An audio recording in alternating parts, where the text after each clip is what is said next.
Kita dua lah. Jangan gosip je. Macam tu. Okay. I need some lipstick. Yeah, I need some lipstick. No. Red one or... Make it red. Sure, sis, sure. Ming. If Ifa calls or Kalai call, I will ask them to call you, yeah? Ni kau book for one night, is it? How much? I'm gonna make full use of it. 100, 200? 100. Let me just give Kalai Kelly's number. I'm gonna give Kalai your number. Tahu, atas meja tu nah. I think that's all you need. Okay, the infamous Aaron Hakim. Is it on or what? It is already on, but I can always what the way restricted way. Hantar aku balik. Restricted apa ni? Oh, maybe I should. Sebab aku PDF Oh. because I use my phone. Oh, you know what? Sebab kita kan restriction semuanya. Sebab kau hantar dekat Teams. No, I cannot send to ni external email because it's Public. restricted. No. Yeah, if it's from me public, then I can. Yeah. Kejap. Aku hantar. What's wrong, babe? I have to send it via ni. Dia PDF sebab panjang dia punya tu. Aduh. Is there internet here? Yeah, there is. What's the password? VSQMY key. Nah, VSQMY key. And what is the name of the 3A11. 13A11? This one. Can you repeat the password? I'm gonna share it to you. Oh my god. Okay. So ready?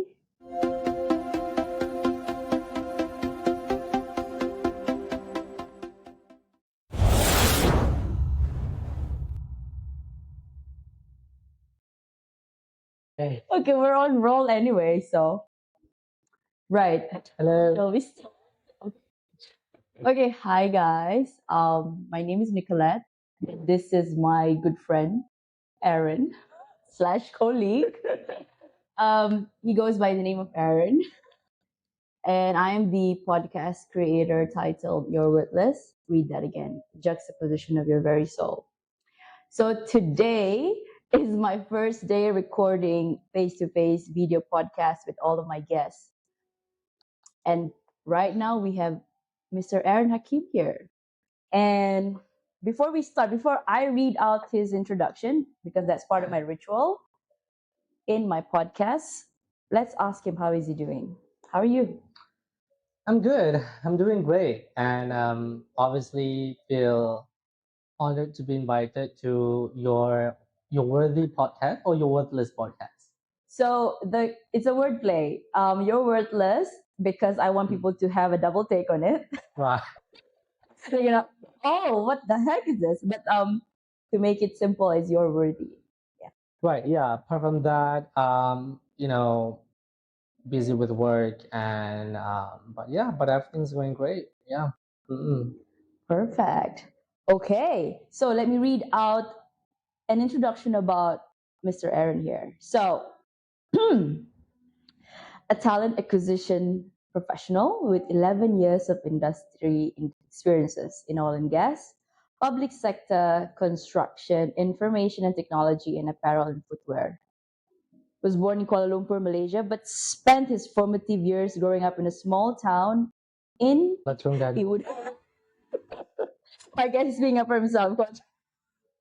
Did you remember? Remember, it's a heart by heart. Okay. After finishing high school, he pursued his I'm not gonna cut this out. Like, this is gonna be okay. Okay. Yeah, you don't have to. All right. It doesn't have to be a serious one. We can even speak Malay in between.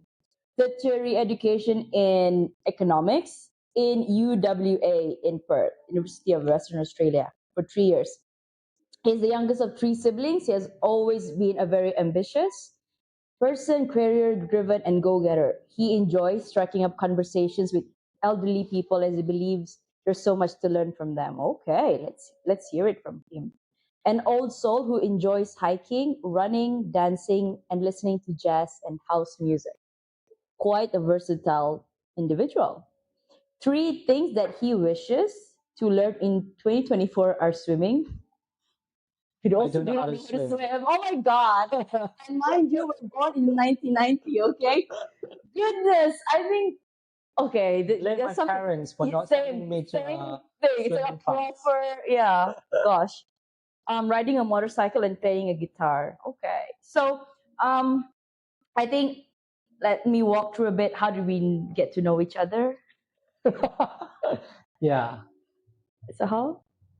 So yeah, oh, you're asking me. All right. No, actually, I was gonna say, but it's like I've been talking the past 3 minutes. So All right. So we met each other at work, I think in 2021. yeah, So I think the first time I met her first was impression. in a Zoom call. Oh yeah, In a Zoom call where for culture crafters, right? So culture crafters is like sort of like a group at our company that was set up um, so that people can actually do something outside of their work when it comes to hosting events, company events, and stuff like that. So that's how I met her. So the first time I met her on Zoom call was like, yeah, she can be my friend. That's all. And yeah. He was so yeah, outspoken. When I saw him, it was like, something interesting about this dude. yeah. So The rest is the history, I rest is guess. history. Yeah. Mhm. Okay, well, thank you for that, Aaron. So, tell us, what was it like growing up as Aaron Hakim? What was it like growing up? I think I have a very normal childhood, right? Yeah. So, um, I grew up. Like I mentioned in the introduction, I spent my formative years in Terengganu, and my parents were divorced. So I grew up with my mom. Since I was very small, and my sister and my brother. And I would say it was quite in a very normal and quite uneventful childhood, I would say. Yeah, quite boring, I would say. And then everything is all about study, study, study. I was quite an A student. I got full straight A for my UPSR. I got straight A for my what do we call that? My PMR, and I got a little bit naughty when it comes to SPM. So I I didn't I didn't manage to score straight A for my SPM, but throughout growing up, it's always been about going to tuition. It's always been about studying, and I wish my mom would have sent me to like swimming lesson or music lesson, but that was not the case. So yeah, it was very boring, I would say. Yeah. Mm-mm. It Right. Oh, was a very okay. boring childhood. Yeah. So, or we have a set of questions for you, but this is just me thinking out loud. So, would you say do you have anything in your mind that you would change about your childhood, That I would changed. Mm, or you wouldn't have it any other way? yeah, I guess I wouldn't have it any other way, right? Because That would made you, my past experience have led me to where I am today, right? yeah. And then, yeah, I wouldn't change a thing. I mean, of course, I mean, if I were to be given a chance to have a different sort of like past life, because I grew up without, I would say, a father figure in a way, yeah. So, but yeah, but I wouldn't change anything. I would say, yeah. The error that you see right now is What you see is what you got. exactly. Yes. So, this man speaks for himself. So okay, let's take a walk down memory lane. You graduated in economics. How Mm-mm. did you end up in recruitment? Oh yeah, guys. Look at this. Right. Is this new or what? Yeah, it's new, of course. This is the prototype. Okay. Yeah. So we have our merch coming up. We have mugs right here. Yeah, The the tea, marks. yeah, the tea, and I'm drinking coffee. Sorry, with the lipstick stain. And we have our cushion. If you want to buy this mark, click the link down below. We provide it when it's up on Etsy or Shopee or anywhere where this will be published. So yeah, Etsy in Malaysia. yep, I think you do. Okay. I mean, yeah, there are a lot of sellers online. Mm-mm. Yeah. So economics and how did you end up in recruitment? Well, honestly speaking, I wanted to do a degree in law because I've always wanted to be a lawyer growing up. So and I got actually an interview for a law scholarship, right after Right. my SPM. But my late mother, wasn't really approving of me doing law back then, and then I just decided to go to another scholarship interview with Petronas, which is the economics, right? Yeah, and I got it. I think at that point of time, my main goal was just to get out of Malaysia and study abroad. So I took it up, yeah, and that's how I ended up doing economics in Australia. It wasn't really, I would say, my first choice. Mm, Um, I accepted it because it was offered to me and it was a full paid scholarship. mm. So yeah, that's how It's a no-brainer. yeah, it You was would a have, yeah. no-brainer back then. As when the offer was presented to me as an 18-year-old who's never been outside of the country, it was a no-brainer. Yeah, Yeah. Mm-mm. yeah. I would have taken it too. Mm-mm. So now comes the real question. So would you say that what you're doing now is aligned with who you are? I mean, in other words, do you like what you're doing? Well, it's a yes and no, I would say, right? And Mhm. then I think coming back to the first question, I did economics, and how come now I'm in recruitment, right? Mm-mm. So I think as soon as I finished my degree back then, I took up sort of like um, the first job that was like offered to me. It was like first was I forgot, it was like 10, 11 years ago. Um, a career in economics back then was quite difficult to get, right? Yeah. So instead of being very choosy, with work, I decided to just, okay, let's just give this a try to see if I really liked it, right?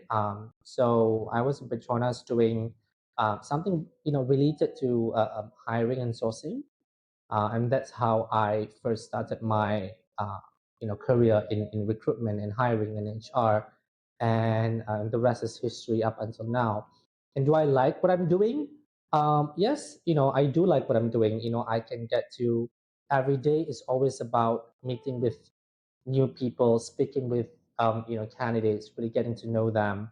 And the best part about my job is being able to actually help people um, with their dream job. That's one thing. And then helping people to actually put food on the table. Yeah. And that's actually quite satisfying. And it really did give you a purpose. Mm. Why you're doing that job, right? Yeah. But but if you're asking me, is this what I want to do for the next 10 or 20 years? Probably not, right? Yeah. So I haven't really found my true calling yet, and it's fine. You don't have to know what you want to do at Yes, guys. 20 years, at 30 years, or even at 35 or 40, right? I think it comes when it comes. But at this point of time, I'm content with what I do. I'm content with my life at this point of time. It puts food on the table, it pays the bill, You get to and I'm travel. I'm I'm pretty good at what I do, right? But um, if something else pops up in the future, right? I may give it a try. Who knows, right? Mm-mm. Well, I think the key thing here is gratitude. As I always say with my other guests and also Kelly just before this, I think the key here, oftentimes I myself envision at 30 I'll get everything in life settled, like sorted. But no, No, it's this not. It is doesn't work another. that way. It doesn't work that way. Yeah, so I do actually had a friend. He's been in banking for, since he started working, right? And then what do we call that? When he started, when he reached about 34 to 35, he realized that okay, this is not what I want to do anymore. He sort of like reached a career rut, Mm. and then he switched his career to event management. What a switch. Yeah, and then he's never been happier, right? Yeah. So it doesn't matter at which point of your life, what age you are. If you don't know yet what you're supposed to do, what your true calling is, it's fine. It's not the end of the world. The true calling will come as it comes, right? Yeah. And I think that, Maybe I'm meant to be a singer and a performer. Who knows, right? I mean, yeah, who knows? Who would have thought, Nick? I've always wanted to perform. Exactly. I mean, yeah, trivia, guys. We were Yeah, were we did. performers. Yeah. Dancing Queen. Annual dinner last year. Yes. At first it was hideous to me, but I think when I look back at it, I think we did pretty well. Yeah. We won for the team, right? Because nobody wanted to perform. Of course. And to be honest, we didn't have the budget to hire performers. We were too poor. Yeah. Yeah, to hire an entertainer. Yeah. So we entertain ourselves and the guests. Okay, so right, I think we've mentioned a bit, but I think we can dive deeper. Like, how are you helping people with your job? How am I helping people? I think it's very obvious. I help them to get a job. I help them to get out of um, the job that they hate. Right? Yeah. And then I help people to find their dream job, right? Yeah, because in recruitment, right, there are two parts of recruitment. There are two types of recruitment, like whether you are an in-house recruiter or you are a headhunter. You're Right. working with an external agency, right? Yeah. Right. So I've had both experience working as a headhunter external agency. Now I'm working as an in-house recruiter, right? And the reason why I made that switch is because as a headhunter and external agency, it's all about sometimes about KPIs, KPIs, KPIs. It's all about sales, sales, sales. Being an external headhunter is ultimately about sales at the end of the day, right? Yeah. So that's why I made that switch. Because I do not want capitalism to win. So so I made that switch Support that notion. to be an in-house recruiter, right? But still, um, you know, I still got to help people in either way, right? I think and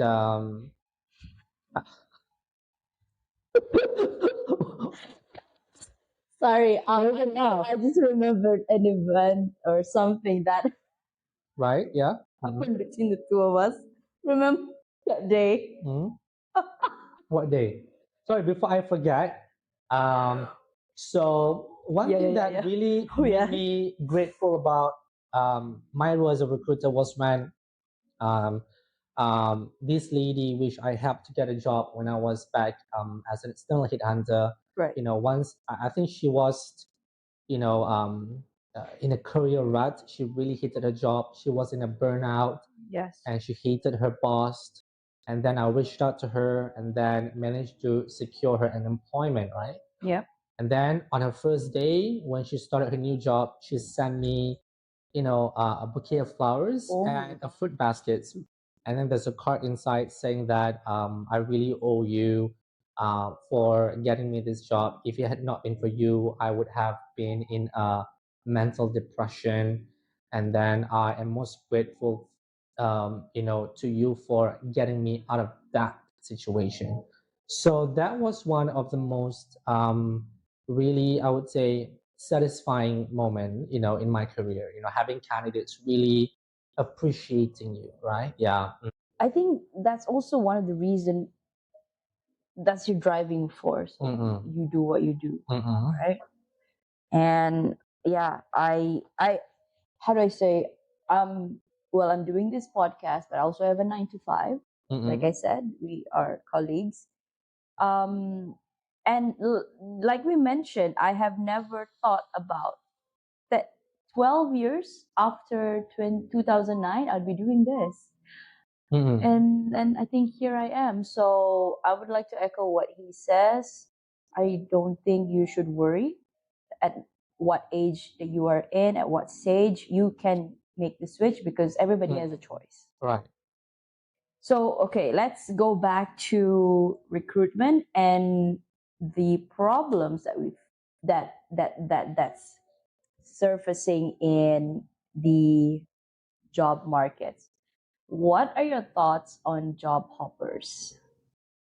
I'm a job hopper is, I mean, well, I used to be a bit of a job hopper last time, and there was nothing, I think, in my personal professional experience, there is really nothing wrong about that. It's completely, I would say, fine, right?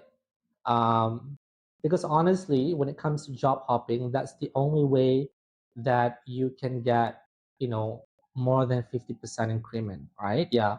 So if you were to stay at your current job for let's say more than 2 years, the most that you can get is probably 3% increment to probably 5% increment every year, depending on which industry you are in. You can probably get 10%, and even and given that you are a star performer in your in your current role, right? But in the best case scenario, you'll be lucky to have 5% increment, on year to year, right? So a lot of candidates who are very money driven, right? Um, you know, or candidates with a very niche skill set, they get poached all the time, right? And then I wouldn't say no if a recruiter comes to me and asking me if I am interested to in this role or that role, right? I'm always open to a conversation. So when it comes to job hopping, right? You know, if there is an employer out there or a company out there that can pay you what you want, what your market's worth, I would say go for it, right? It's money, you know. And then but you also have to be wary, right? Because because if you job hop too much, that can also be a red flag, right? There must be sort of like a sweet spot when it comes to job hopping, right?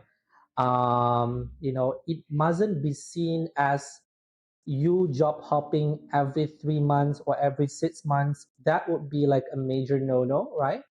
But let's say if you're asking me what would be the best sort of like duration or for you to stay in a job before you job hop, I would say every 2 to 3 years would be good, right? Yeah. Um, you know, you know, anything below 1 year would be considered as a red flag to me because yes, I know that everyone is driven by money, right? But anything below than 1 year would be perceived as um, um, like a flight risk, Yeah, because even as a hiring manager myself, I do not want, because there is a lot of cost involved, the cost of retraining new employees, the cost of hiring. There's a lot of cost involved, right? Yeah. So to me, anything above 2 years would be fine, right? Nothing wrong with job hopping, but you have to do it strategically. Yeah. Mm-mm. What about loyalty? I mean, we have people who actually Loyal. they What is that? Okay. okay, so is he disloyal? No, no. No, I mean, but coming back into because we have people that would want to stay 5, 10 years, 15 Mm-mm. years for the sake of security Right. and stability. What are your thoughts on that? I mean, it's fine. You can stay in one company for 30 years where the money's at, right? So we have sort of put him in the box where he is money driven. Okay. Yeah, I mean, there's nothing wrong with that. yeah, there's nothing wrong with being money driven, right? I love money. Money loves me. Money loves me. Me, We yeah. attract each other. Exactly. Manifestations. Yeah. So to me, loyalty is where the money's at, right? Yeah. If there is someone or a company that can pay you, you know, 30% or 40% more than what you're getting currently, go for it, right? Provided that you have done your due diligence about that particular company, right? I mean, you do not want to go to a company and then It's gonna go bust. only find out Yeah. that the culture is highly toxic, right? Or Mm. or the company is not doing well. I mean, you still have to do your due diligence before joining any company, right? Yeah. But to me, I think loyalty depends on, you know, where your heart at the moment, I would say, right? There's no such thing as loyalty, with your employer, I would say, Yeah. because you are providing a service in exchange of cash and in exchange of a pay slip, Mm. which you can use that at the end of the month to buy for stuff, right? Yeah. Mm. So there's no such thing as loyalty anymore. You are loyal for. I mean, it is an exchange of services, in an exchange of trade, right? Yeah. So yeah, I think in 2024, there's no such thing as loyalty for me. Yeah. Mm-mm. Harsh truth, Yeah. guys. There's But no such yeah, thing as loyalty. You I are mean, loyal um, where the money's at. okay. Yeah. But for Thank me, you. if you're asking for my perspective, right, where I'm at currently, I am content, with where I'm at, right? With the money that I earn right now at my current role, and the kind of people that I work with, and then the kind of job scope that I'm doing, I am content and I'm loyal right now At this at point. this point of time in my life, right? If it happens to be in the next 3 months I got poached by any company out there that can pay me 50% more than what I'm earning right now, I might consider, right? So That's right. what's loyalty anyway? I don't know. It's up to you on how you wanna perceive loyalty, right? Yeah, Yeah, I think as long as you've done your work to the best of the quality in exchange of what you're being paid yeah. for, I Mm-mm. think that's I wouldn't say the best that we can go, but that's already Yeah, the maximum, because we have people who actually will go out of their working times, their limbs, they put their neck on the line for that, and there's nothing wrong with that. But yeah. still, this is, as a millennial ourselves, I think that's a valid point. Right. I think when it comes to loyalty, if it's a different context, for example, in a relationship, It's just about to say that. if it's in a relationship, It's a different it's a different ball story, game, ball game yeah. altogether. Then you can say you're loyal to one person, but Ah, when it comes to an employment, it is an exchange of trade and services, and you get paid for it. you got to be very discerning. Yeah, and there's no such thing as loyalty when it comes to Because at the end of the day, working. you're disposable. Yeah, you're disposable. When you're sick, Yeah, people will change do you you. think your company even thinks 1 second, when it comes to Maybe they do yeah, for when it comes to for firing you? 1 month. Yeah. So yeah, I mean, do not put your entire life in work, right? Because it doesn't Oh, yeah. define who you are. Yeah, Oh, you just touched a very yeah. good point Because on the if essence of my yeah, podcast. because if you drop that one day, I mean, I'm in recruitment and hiring, right? If you drop that one day, or if you resign one day, the company will already post a job ad for your replacement the next day already. Oh So gosh. yeah, there's no such thing as loyalty for me. So know your values, guys. Yeah. Okay. Right. So how can candidates be better prepared for an interview? For an interview, I think a really good candidate, I would say, is someone that, and I think if you're talking about Malaysian context, right? Because I manage hiring across Southeast Asia for our company. So if we're talking about Malaysian context, right? I think the first thing that I look for is your ability to articulate your thoughts well, right? And of course, your fluency in English, because in Malaysia, we use mostly English in at work, right? Yeah. So if you cannot speak English well, you won't be able to articulate your thoughts, your words very well. You won't be able to structure your mind, what you want to say, right? So that's one of the things that I look for in most candidates. And so brush up on your English. But that's the thing. Even though you are able to speak English very eloquently sometimes, but not a lot of people has the ability to articulate. So I think the ability to articulate your thoughts well is a skill set, is an art, right? Yeah. So I have been said a lot by a lot of people that I can articulate my thoughts very well, And just before she said, "Oh, you're praising yourself," but yeah, who cares, right? Yeah. but still, I mean, I'm all about this is praising coming- myself this is- because we are worthy. This is coming from a recruiter with 11 years of talent yeah. acquisition experience. Remember So that. I am speaking truth and facts right here. So being able to articulate your thoughts well is a skill set, is an art, right? So you have to be able to brush up on that, right? Yeah. And another thing would be really know your shits, right? Yeah. So if you are applying for, let's say, um, a finance manager job, for example, right? You really have to know what you're doing, right? Or else, you wouldn't be able to perform in the interview, and then, I've probably interviewed thousands of candidates and I can know whether he's bullshitting or I he's bullshitting. can know from miles away if any candidate bullshit me or not. Before you want to bullshit me, Do your homework, girl, or do the homework, because I am a bullshitter myself. Exactly. And someone find a plot together. We can sense that now. Don't bullshit a bullshitter. Okay? Yeah. So really know your shits, because if you know your shits well and you don't mix shit up, right?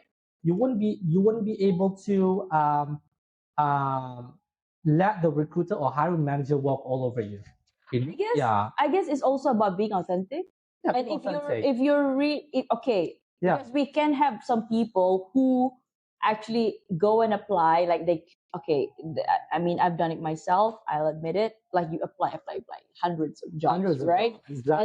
And then because we're trying to spread our eggs on all baskets, so we're trying to see which one gets which one sticks on the wall. exactly. So and I think it's also good if you're honest with the recruiter that, okay, I might be good at this. Yes, I'm good at this, but I am not so good at this. But it is your call or the reporting manager's call whether you like me or not. So I think that's if I were to say that being authentic has gotten me through some doors that I thought was closed. Yeah. Before. So I think another thing would be what we're really looking for as hiring managers sometimes is I would say the eagerness, the eagerness to the energy you bring to the table, energy, the attitude, the eagerness and willingness to learn, right? Yeah.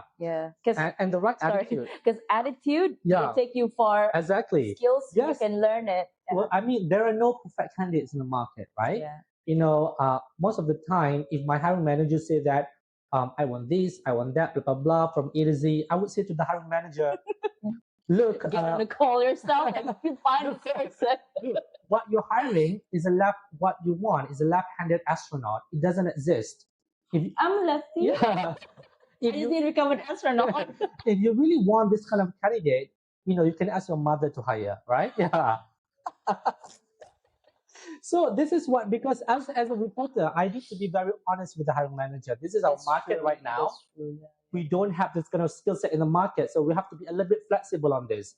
Is this skill trainable and coachable? Yeah. So sometimes we are actually hiring for attitude. We are hiring for the eagerness to learn. We are hiring for whether you have the capacity to be trained.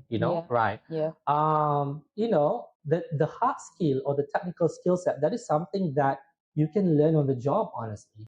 But if you don't have the right attitude, you know, it's not going to work out, right? Yeah. So you have to make sure that during the interview, you really showcase your, you know, willingness to learn, your eagerness to learn, and any past projects or initiatives that you have done that really showcase that kind of attitude. So that we're live, all right? Yes, we are. Okay, yeah.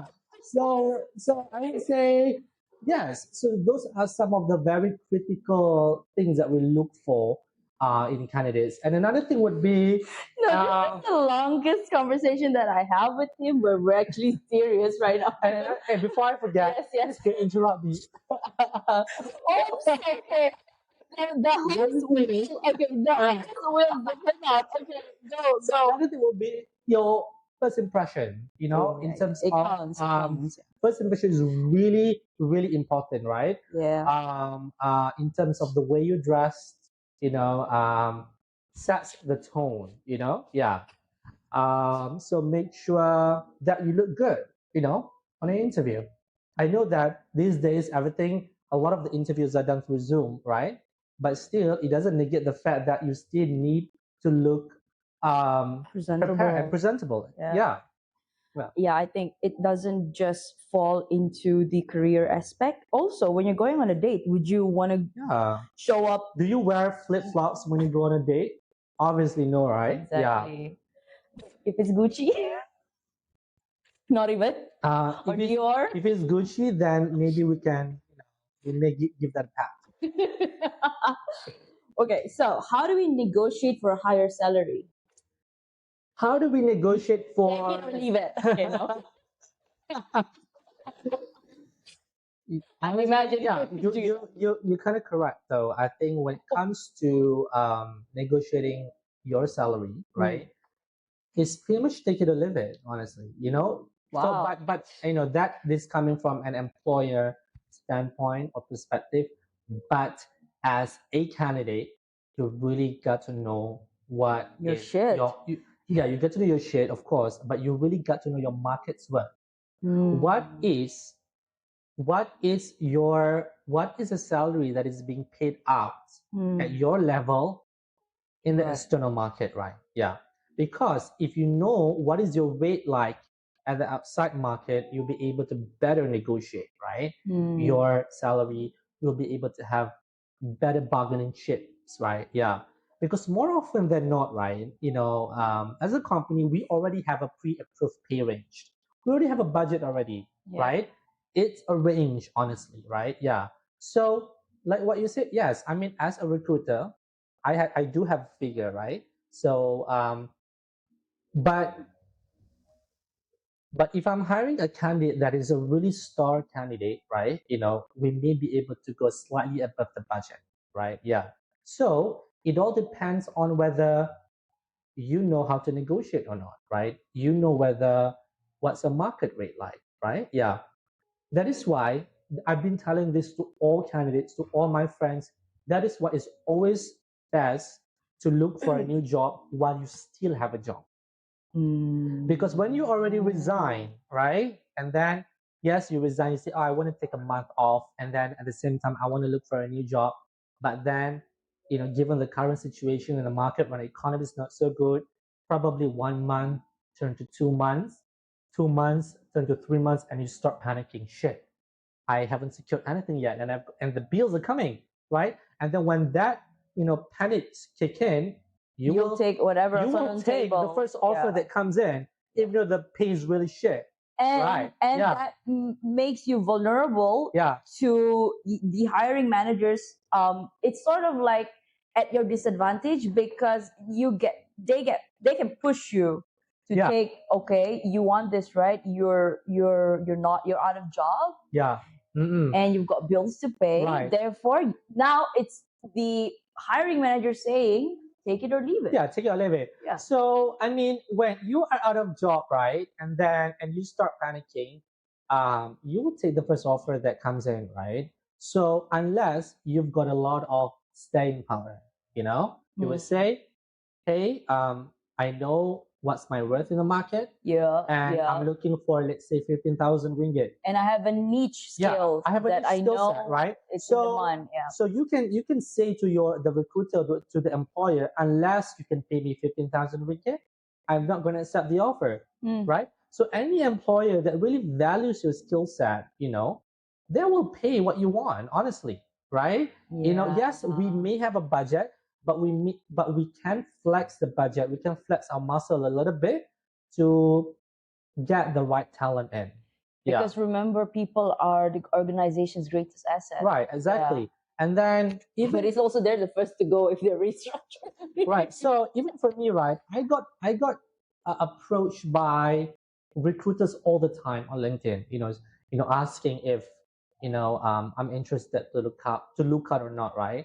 And I never say no, right? I never say no because I want to know, what a lot of the employers out there are willing to pay for my skill set, right? So the first thing that I would ask them before I even engage in any further conversation with all these recruiters or hiring managers is that what's your budget, right? Because you're talking to a fellow hiring manager. A recruiter talking to a recruiter. I mean, a recruiter talking Come to a on, recruiter. guys.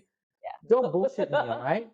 I know you have a budget. So some recruiters, they are willing to divulge the budget. Some recruiters are say, oh, it depends on your experience or it depends on your last withdrawn salary, blah blah. That's bullshit anyway.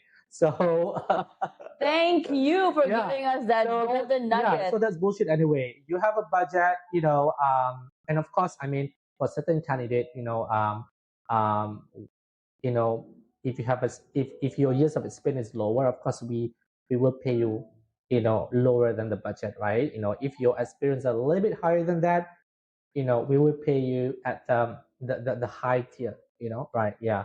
So I always ask them, their budget. If they're not able to disclose their budget, I will tell them what I want, right? I will tell them, um, yes, I am willing to consider any open roles, but for me to move, I need X amount, right? If your budget is less than X amount, then we don't have anything to talk about. Right. Yeah. So, I mean, I give them an ultimatum because I do not want to waste anybody's time. Right. So imagine if I agree to an interview or a conversation and went through 4 rounds of interview, only to find out at the end of the day, they cannot even afford to pay me. Right. So that's bullshit to me. So candidates out there, know your worth, and then please, know your worth in the market, right? So always iron out the salary expectation from the onset, from the very beginning, because you don't have time to waste to go through 5 rounds of interview and find out they can't afford you. So that's bullshit. Wow, it's a lot of wisdom in there. Like I have some question I wanted to ask, but I lost my train of thought. Never mind, it will come to me. Okay, what do you do if somebody so if there's somebody is stuck in a career rut? What do I do? Not you, people in general. If somebody is Well, I stuck. mean, What did your I'm not friend do? sure you know. Let's take that. I'm not sure you know that I'm also a certified career advisor at the company that we work for. Yeah, I'm certified, so you can actually book my time to on Calendly to talk about your career aspiration. But yeah, so if you're stuck in a career rut, right? Let's say if you are, working for company A and you're stuck in a career rut, uh, you are in a burnout. It's always, you know, good to really, I would say, reassess, what is it, your needs, your current needs, to really reassess what is it that you want to do, right? Yeah. So instead of going out, right, or instead of applying out and leaving the company, there are actually a lot of resources and internal opportunities that are available, in your current company, right? Yeah. So depending on what kind of how extensive are these resources in your current company, right? But in our company, in my company, we have an abundance of resources for that you can that you can go to actually talk about um, your career aspirations, right? Yeah, we have a career center. I'm not sure you know, and then you have your human resource partners, and even talking to some of the leaders, in the company will actually open up a lot of blocks, in your head, right? Yeah. Yeah. So let's say, yes, you may be working in the finance department, for example, but I feel targeted right now. but you are interested to try something in customer service, right? Yeah. And then, but you want to know more about what that department does, right? If you want to set a call with someone in that department, by all means do it, right?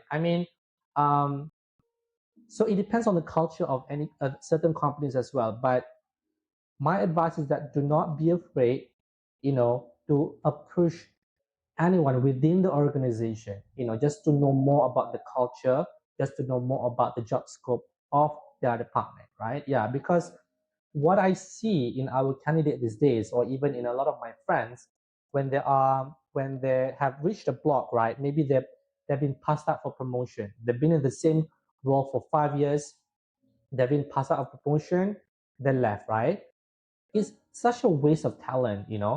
Instead of leaving, there's so many other opportunities in the company that they can actually do, right? Yeah, yeah.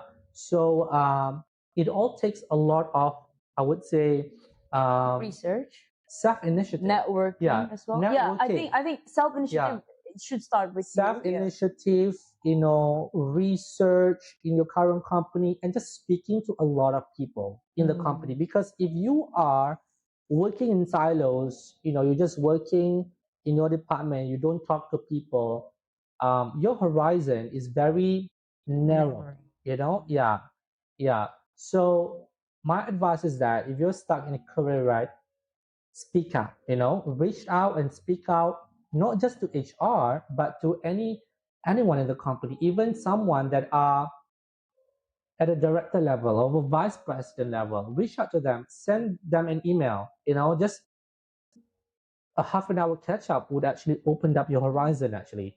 Oh, I never know that this kind of thing exists in my company. Can I apply? Hell yeah. Yeah. Mm-mm. Okay, so we're gonna move a little bit into life and self-reflection Mm-mm. because me and also the essence of the podcast. Mm-mm. How have you ever thought of yourself at any point in time in your life that you're not good enough?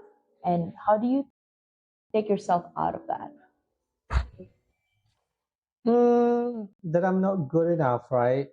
Yeah, I think a few times, I think it also stemmed from the fact that you do a lot of comparing, Yeah, this day and age. this day and age, especially among your peers that are doing so much better than you are, Yeah, that yeah, are earning twice or thrice than what you're earning right now, that are driving better cars, buying houses and stuff like that. Yes, I do compare myself to them, and I cannot have the fact that you tend to compare, right? Yeah, but I think at the end of the day, we all have our own pace, right? Yeah, everyone moves at their own pace, right? Yes, you may you may be passed up for promotion this time because it's not meant for you yet, right? It could be next 2 years. It could be next year. Who knows, right? So for me, I always believe in, um, like in Islam, we believe in rezeki, right? I always believe in rezeki, or I would say something that is meant for you will be yours anyway. I always believe that, right? Yeah, what is meant for yeah, you will never pass you by. yeah. What is meant for you will never pass you by. Yeah. That's So, for sure. so um, instead of, I would say, being in a state of mind of always comparing myself to other people, I like to, live in the moment, right? Yeah, enjoy the present and live the moment, and that's the only way for you to actually be happy. Because if you want to compare yourself to other people, no matter how rich you are, there's always going to be somebody richer. Exactly. No matter how no six packs you have or how tall no you matter are. how good you are or how clever you are, there will always be another Asian kid that's better than you. Not even Asian. I don't know, some Western kid out there, but Yeah. So, it's never gonna be enough, right? Yeah. So instead of really subjecting yourself to that kind of mental torture, live in the moment. Yeah. Mm-mm. thank you for that. Thank you for that. So, what do you do to motivate yourself? What do I do to motivate? What do I do to motivate myself? Yeah, because I think I always have like a career timeline, right? Yeah. I always told myself that by this age or that age, if I don't get this promotion that I want, you know, I will have to do something right. Yeah. So in order to be able, like, I always have this sort of like conversation, with my line manager. I'm always very upfront with her, and I always told her that, okay, if I don't, by this age, I want to be able to be promoted, right? So between my current state and to my future state, probably there's going to be like 1 or 2 years. So what are the things that I need to do in order to be ready for that promotion, for example, right? So that's how I motivate myself, yeah. Self-initiative, self-starter. Yeah, because I need to know what are the gaps and what should I do in order to close the gap, right? Yeah. So that's how I motivate myself to get what I want, right? And let's say once you have reached that state and you have managed to close the gap, and for whatever reason they still could not offer you what you want, then fucking leave, right? Yeah, and uproot yourself. Okay, this is one. Yeah, This is uprooting. one. Yeah, this is one problem that a lot of our society have, right? They are afraid to uproot themselves. So that is why you see a lot of people that have been in the same role for 10 years, for 15 years, never been promoted, right? Yeah.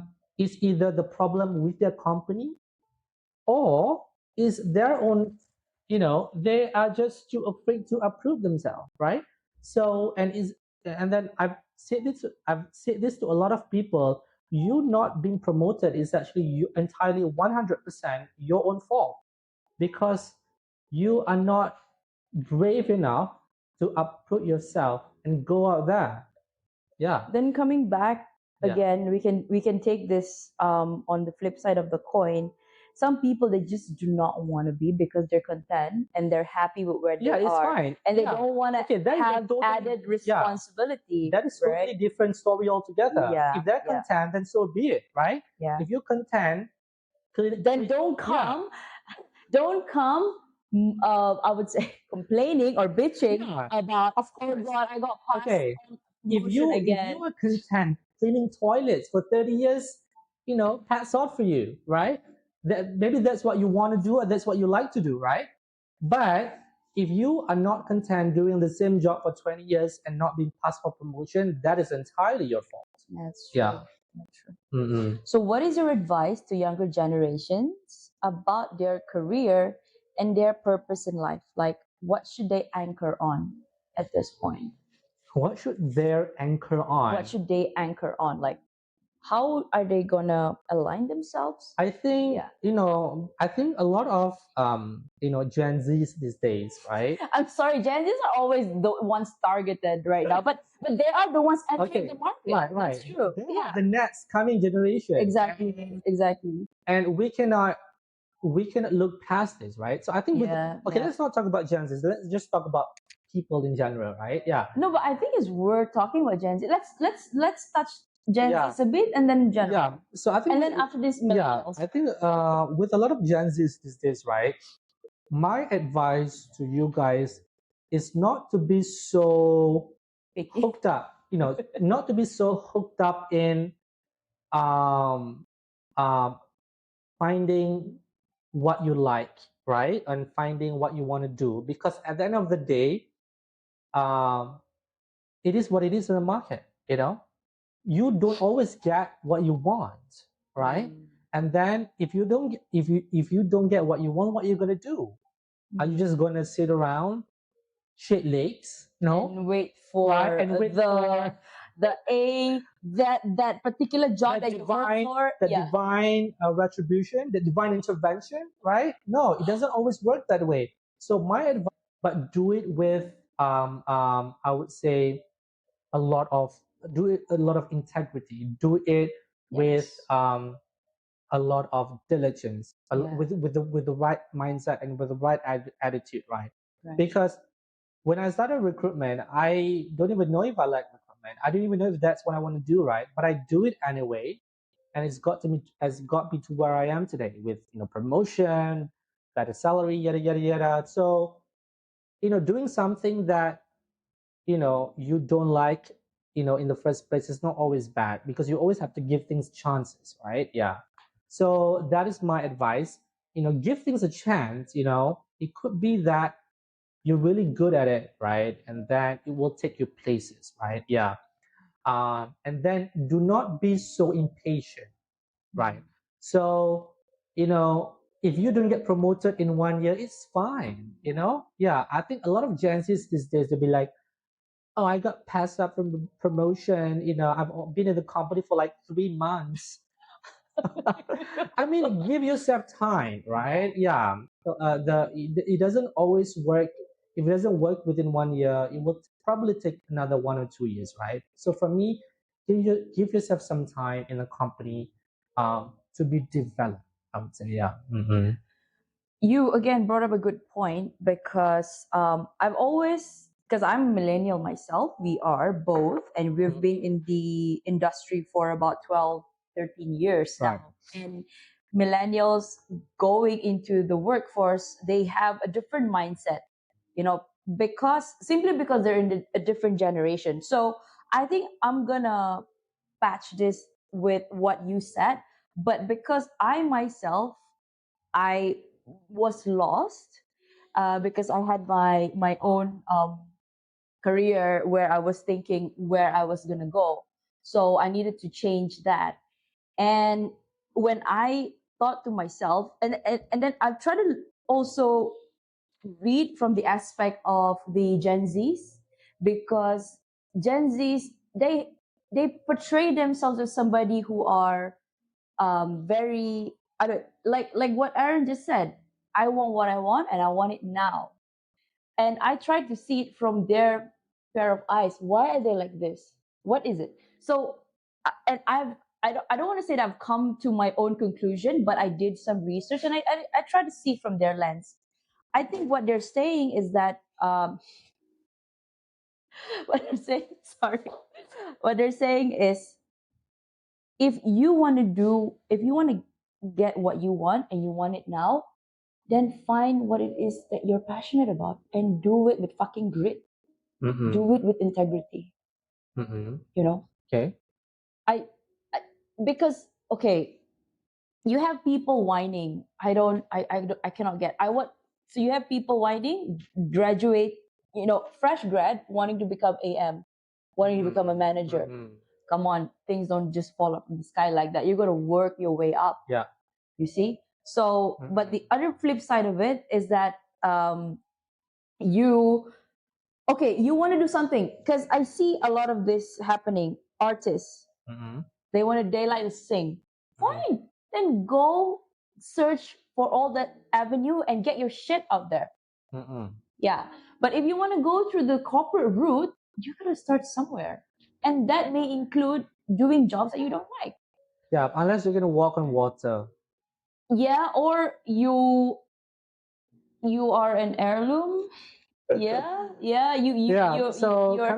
Coming back to your question, why are Gen Zs like that, right? I think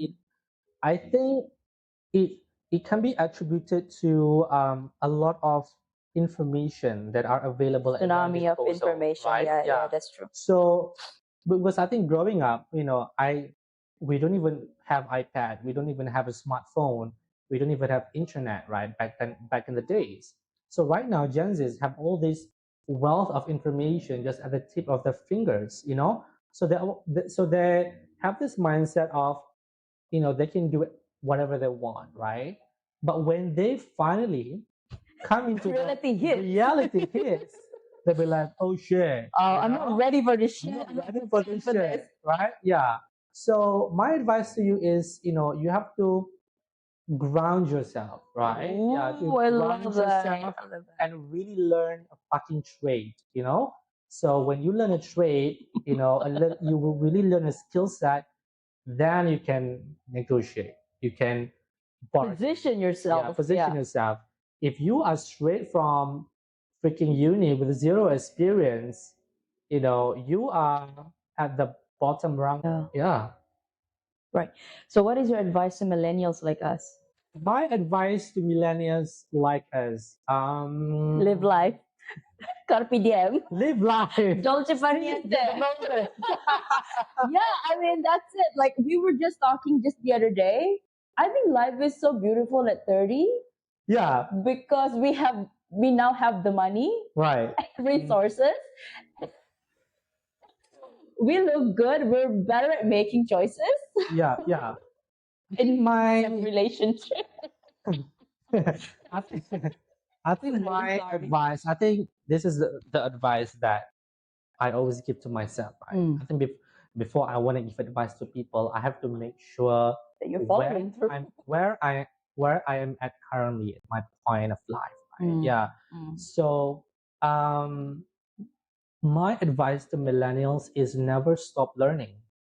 Yeah, never stop learning. If you are a people manager, you always have to keep on learning how to better manage your subordinates, how to better manage your people, right? Yeah. It doesn't mean that one day you are promoted to a manager, a senior manager. Don't think that you know shit. Oh yeah, You yeah. know, I because yeah. learning is a lifelong process. You never stop learning, right? Yeah. So my advice is that, you know, pick up a skill, pick up a trade, learn about that. If you suck at being a people manager, take up a course on Coursera, for example, on how to better manage people. Yeah, Yeah. There- So yeah. yeah. So it's a lifelong process. It's a continuous process, and then always continuously improve yourself. That's my advice. Yeah, and also I'd like to echo that it's good to keep your ego in check. And I think being very well aware that even though you have 12, 15 years under your belt, but Mhm. still there are people who they've done it way better than you Mhm. have, and they've reached certain level, they've accomplished better things at your age, at where you are Yeah, right I now. think to echo Yeah. on what you mentioned, track your ego definitely. But I think the right way to, um, rephrase it is to be humble. Oh yeah. Yeah, and That's true. That's true. humility. Oh yeah. So, I mean, you'll be very surprised, from my years of experience, a lot of hiring managers have given me this feedback. Hmm. Okay, what they're looking for, the reason why certain candidates are passed out, are not selected is because they are too overconfident in themselves, right? Sometimes Boastful, would you they're say? too boastful and Mm. confident in themselves, and that rubs hiring manager the wrong way, right? And you would be surprised how humility gets you the job. I have a lot of hiring managers who say to me, yes, I picked this candidate because of their humility. Your attitude. I feel like I can work well with this candidate, right? Mm. So yeah, so being humble and having humility always gets you far. Knowing your word will Yeah. take you places. Yeah. Mm-mm. Oh, what a great combo. Mm-mm. Right. So, Aaron, what is your heart's greatest wish? My heart's greatest wish. I think my heart's greatest wish is to just, I think, be happy. Right? I think that's what everybody wants. I just want to be happy and content. Yeah. And of course, I mean, I've always wanted to work overseas. And I think everybody knows that. I know you know that, and I think that's just one of my goals in life.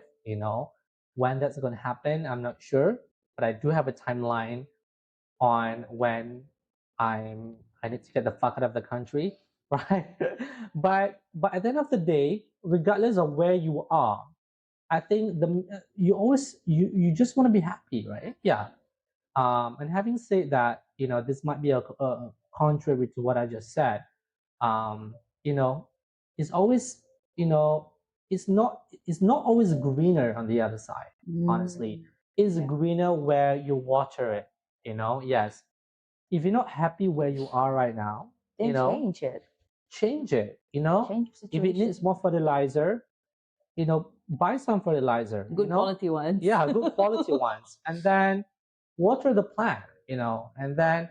And it's always perspective, right? Let's say I see this glass as half full.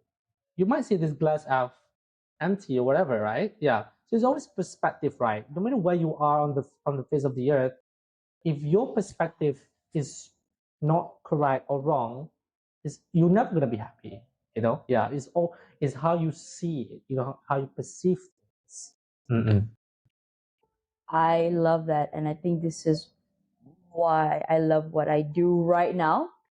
Talking to people. Like, we can go crazy, the both of us. But everybody has their own story and Yeah. everybody has walked in their own shoes and they come with experiences, wealth of experiences, good and bad.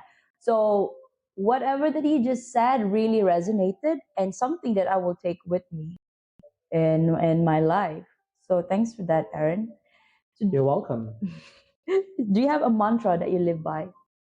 A mantra that I live by. A mantra. Carpe diem? Mm, the mantra that I live by is um, Be yourself. yeah, be yourself is one thing, but don't give a fuck about what people.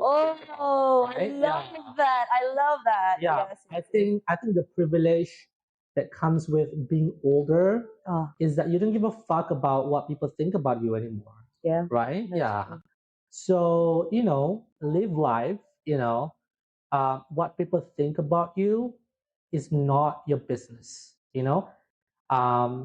But if you're gonna keep ruminating and overthinking about, oh my god, you know If I do what this, is will I Nicole get thinking judged? about me, yada yada yada, you will never gonna live your life. So to me, even though I have heard rumors from the grapevine of people saying things about me, or Aaron is this, Aaron is that, but that's their problem. They want to talk shit about me. It's That's fine. true. That's a Yeah. problem, but not my problem, right? So Yeah. live life to the fullest and don't give a fuck about what people say about you, right? Unless if that people have a say in your promotion, then yes, you might want to give a fuck. Yeah. And I think to magnify that a bit, it's about living, as long as you're living your true self and you're aligned with your who you are, your values, your purpose in life, whatever that comes at you, if people were to perceive you as, oh, he or she is being arrogant because he or she is putting herself out there, himself out there, and you know what? I don't give a fuck about it because at the end of the day, you don't put food on the table. Yeah. To be honest. Unless you pay my bills, unless you pay my Yeah. automobile, then yes. But if you don't pay my bills, I think it's best to keep your comments to yourself. yeah, exactly. Mhm. So, okay, is there anything that keeps you up at night? Netflix. That keeps me up at night. Mm. Sometimes if I keep thinking if my candidate is going to reject the offer or not. Also, he does bring his work to sleep. I mean, I cannot have some time. Yeah, I cannot have some time, right? Because I care about my job, right? Oh my God, this is one side of him that I don't know. It's always shown to me like he's, his diva No, I mean, side, but of course actually he cares a lot. of course I care about my job. So yeah, I think sometimes work keeps me up at night, but I don't really uh, let it consume me, right? Yeah, I don't really let it consume me, right? Um, yeah, I think apart from that, nothing much. Yeah. Mm-mm. Great. Mm-mm. So, okay, last question. Okay, sorry. I may wanna Right. branch out on that a little bit, right? Mm. Um, Another thing that really keeps me up at night last time was a really bad job or a really bad It's either a bad job, a bad boss, or just a bad company altogether, right?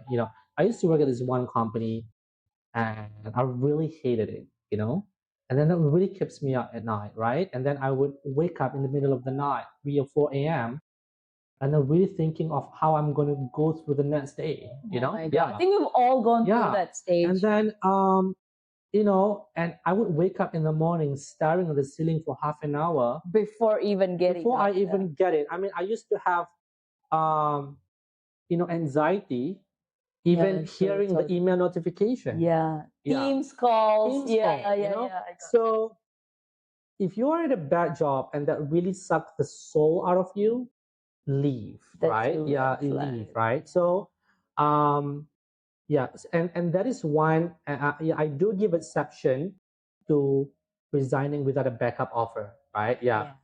If your current job really sucks the soul out of you and you cannot stand staying there and a single more minute, Yeah. then leave, right? Yeah, then leave, even though you don't have a backup offer yet, right? Because sometimes the universe will find a way, Yeah.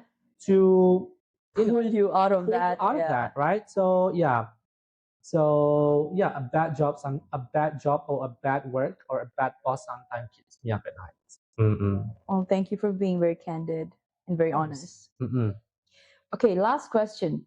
If you could create a quote right now to leave to the audience listening and the world as your legacy, what would it be? Book that trip. Yeah.